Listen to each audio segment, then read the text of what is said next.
పాలించే వ్యక్తులు. మరి వీళ్ళేం చేస్తున్నారో అర్థం కావడం లేదు. మరి మొట్టమొదటిసారిగా ఈ నేషనల్ పార్టీ ఇండియా కుటుంబం తరఫున నాకు కాంగ్రెస్ టికెట్ లభించడము, ఒక బీసీ వర్గానికి చెందిన నాకు ఎంత ఆనందంగా ఉందో. మరి ఆధునిక ప్రజలు బీసీలు, ఎస్సీలు, మైనారిటీ సోదరులు అందరూ అంత ఆనందంగా పడుతున్నారు. ఎక్కడ పోయినా మనకు వచ్చి స్వేచ్ఛంగా వచ్చే మనకు సమాధానం అంటే స్వేచ్ఛగా మనకు అసంపూర్తిగా చేస్తామని స్వేచ్ఛగా చెప్తున్నారు. వీళ్ళు చేసే అరాచకలు తరిమి కొట్టాలని ఆలోచనలో ఉన్నారు.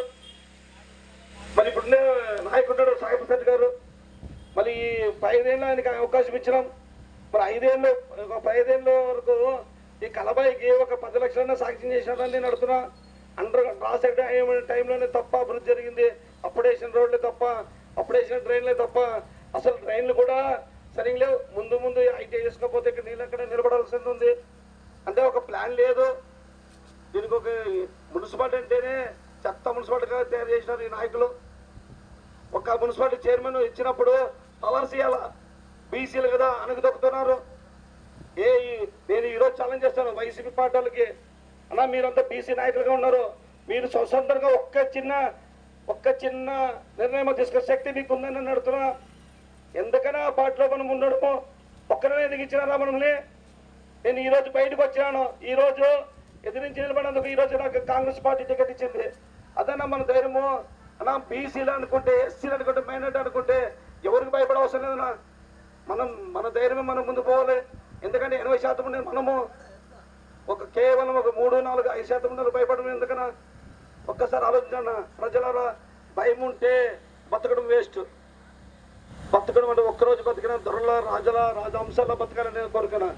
ఒక్కసారి ఆలోచించన్నా. మన అభివృద్ధి, మన పిల్లల భవిష్యత్తు భయపడితే మనం నాశనం చేసినట్టే. వాళ్ళు కాదు, వాళ్ళు బాగుంటారు. వాళ్ళు ఒక ఈరోజు విమర్శించేది కానీ వాళ్ళ సుట్కేసు వాళ్ళు నిండుకుంటుంటాయి. కానీ మనము భయపడుతూ మనం చేస్తే మన పిల్లల భవిష్యత్తు నాశనం అవుతుంది. ఎందుకంటే డెవలప్మెంట్ లేదు, ఎడ్యుకేషన్ లేవు, సరైన కాలేజీలు తేవడం లేదు. ఈ ఆధునిక పట్టణానికి 2,60,60,000 మంది ఉన్నాము. దానికి స్టూడెంట్స్ తగ్గట్టు కాలేజీలు కానీ అన్ని అవకాశాలు కల్పించాలి కదన్నా. మరి లేదు. ఎందుకంటే మనము ఇసుకల మాఫీ చేస్తున్నారు, గరసల మాఫీ, మళ్ళీ మద్యం మాఫీ, అన్ని టోటల్ ఏ చూసినా చేస్తున్నా లోకల్ లీడర్లు. మళ్ళీ వైసీపీ ప్రభుత్వం చెప్తున్నా, వైసీపీ నాయకులు చెప్తున్నా. ఈ లోకల్లో పుట్టిన వ్యక్తి, ఇక్కడే బీసీగా పెరిగినాను, మీ బిడ్డగా ఇక్కడే అదనంలో ఉన్నాను, సేవలు అందిస్తున్నాను. ఆధునిక కానీ హాస్పిటల్ పరంగా కానీ వ్యక్తిగతంగా సేవలు అందిస్తున్నాను. ఎవరిని సమస్య ఉన్నా నేను దగ్గరుండి 24 గంటల సేవ అందించడానికి నేను రెడీ ఉన్నాను. నాకు రేపు రాబోయే జరిగే ఎలక్షన్లో భారతీయ ప్రధానమంత్రి రాహుల్ గాంధీ ఖచ్చితంగా ప్రధానమంత్రి అవుతారు, సర్వేలు చెప్తున్నాయి. ఎందుకంటే బీజేపీ కులము మత కులము సృష్టిస్తుంది. ఎస్సీల రిజర్వేషన్ రద్దు చేస్తామంటారు. నెక్స్ట్ తర్వాత బీసీల రిజర్వేషన్, మైనారిటీ రిజర్వేషన్ రద్దు చేస్తామంటున్నాడు. అంటే నేను అడుగుతున్నాను, భారతదేశం ఒకే వీళ్ళందరూ ఒకే పౌరుడు అన్నారు.